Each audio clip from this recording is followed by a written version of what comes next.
Fernando Alonso will stay with Aston Martin for at least 2 more seasons, ensuring he will be with the team when it teams up with Honda for the next F1 rules cycle, which begins in 2026. Settling down silly season for now, but also creating more chaos, as other drivers will now have more reason to sign a contract somewhere fast. Could we see some crazy moves happen soon? It was widely assumed that Alonso would leave the squad at the end of the year, and there was some question about whether he would stay, given probable interest from other bidders as well as the chance of a second retirement. However, the 42-year-old has recommitted his future to the team. It means Alonso will continue to compete in Formula 1 in 2026, which will be at the age of 44 and 45. The announcement was made with a short quotation from Alonso, cited by Aston Martin as simply, "I'm here to stay." Securing Fernando's long-term future with Aston Martin Aramco is fantastic news, said Aston Martin team chief Mike Crack in a statement following the announcement. "We have been in constant dialogue over the last few months, and Fernando has been true to his word. When he decided he wanted to continue racing, he talked to us first. Fernando has shown he believes in us, and we believe in him." This multi-year agreement with Fernando takes us into 2026 when we begin our Works Power Unit partnership with Honda. We look forward to creating more incredible memories and achieving further success together. The Honda issue is an especially intriguing aspect of the renewal because Alonso's relationship with the Japanese manufacturer was largely regarded as having been harmed by his unsuccessful second spell at McLaren, which was Honda's works partner, and Alonso passionately criticized the Honda engine back then. Another crucial detail for Alonso was the length of the contract. "It's a lifetime project in a way for me. This is the longest contract I ever signed in my career," the 2-time world champion said. "This is something that will keep me linked with Aston for many, many years to come. Let's see let's see how many more years I will drive. But even after driving, I will use 25 plus years of experience in Formula 1, plus another 10 or 15 outside F1, so nearly 40 years motorsport experience in the benefit of a team that gave me this opportunity now in this moment in my career. So, this is also very appealing for me, and I'm extremely motivated for the next years to come." When asked how crucial it was for him to sign a longer-term deal that includes 2026, he replied, "Yeah, it was an important point, I will not lie. To commit to a 1-year project didn't make sense for me. Part of the decision to stay at Aston is because they are with Honda for 2026. It was very, very important to me," Alonso said. "Honda is definitely a manufacturer that has so much success in Formula 1 and in the world of motorsport. It was always a company that I respected. It didn't work for us at McLaren in the years that they came to the sport, but right after that they fixed all the problems and they are currently dominating the sport. I think they will have a baseline for 2026 that is already very strong, but also they have the capacity in Sakura of building something really nice. After the experience with McLaren, Honda and IndyCar as well, we have now the opportunity to work again together. That for me is a true pleasure." It should be noted that his decision to stay at Aston Martin was not made in the midst of a lack of interest. There appeared to be some interest from Red Bull, but with the team's management still embroiled in power struggles and Sergio Perez appearing to be returning to form, the Milton Keynes squad was in no hurry to make a decision.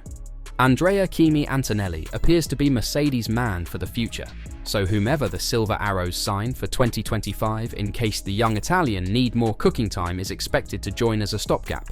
Perhaps there's no place like home for Alonso. Moving from Aston to Mercedes is no longer considered an obvious upgrade as it was 2 or 3 years ago. Red Bull, on the other hand, is working on a massively ambitious plan to create its own power units for the 2026 regulations, which appears to be a riskier gamble at this point than partnering with Honda, the manufacturer they would replace.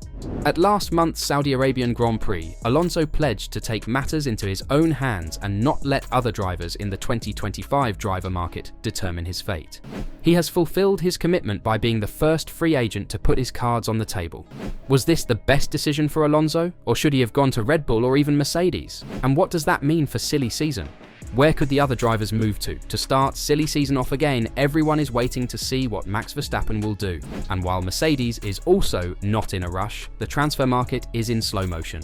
The transfer market has never been as quiet as it was last winter, when not a single driver changed teams. 3 months later, the merry-go-round is spinning at high speed, but no one wants to get on board because everyone is waiting to see if the kingpin will move, and if so, where. The news that Lewis Hamilton would be joining Ferrari in 2025 combined with Charles Leclerc's oath of allegiance, means that Ferrari will be closed for at least the next 2 years. McLaren's long-term situation is also clear, as Lando Norris and Oscar Piastri have extended their contracts. When the focus was on Mercedes and Aston Martin to fill the vacant seats and contract-free drivers were being tossed around in thought games, the power struggle at Red Bull unexpectedly broke out.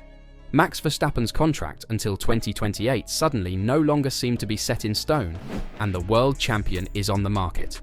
If the balance of power at Red Bull changes, that is, if sporting director Helmut Marko leaves or is forced to leave, Verstappen would like to stay at Red Bull, but only if everything stays the same. Even after his 3rd win of the season, a change of team is more than a pipe dream. The only realistic option is Mercedes. Even if Aston Martin manages to lure star designer Adrian Newey away from Red Bull as bait for Verstappen, Lawrence Stroll is still going to keep his son Lance next to the resigned Alonso. Verstappen has better long-term prospects at Mercedes, and as a brand ambassador after his career, but the former winning team is currently on a downward spiral, and the engineers are still struggling to understand their car. Even insiders in the Verstappen circle are hesitant to make a decision in favour of Mercedes, as long as there is no improvement in sight, and Max continues to win in the Red Bull. The Dutch superstar must at least have a realistic chance of winning races. Marko would not sacrifice himself if he felt it would harm his loyal teammate. Verstappen is the only driver who has the luxury of taking his time to assess the situation, and Mercedes is in no rush either.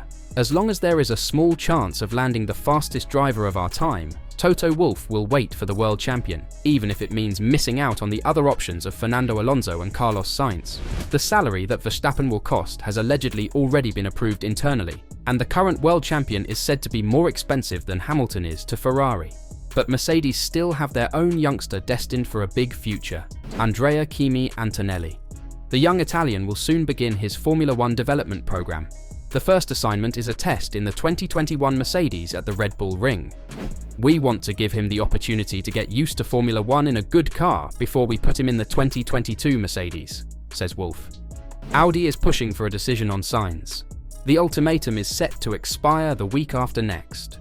Red Bull, Mercedes and Aston Martin are safe bets for Sainz, but the 3-time GP winner would first have to do some development work at Audi.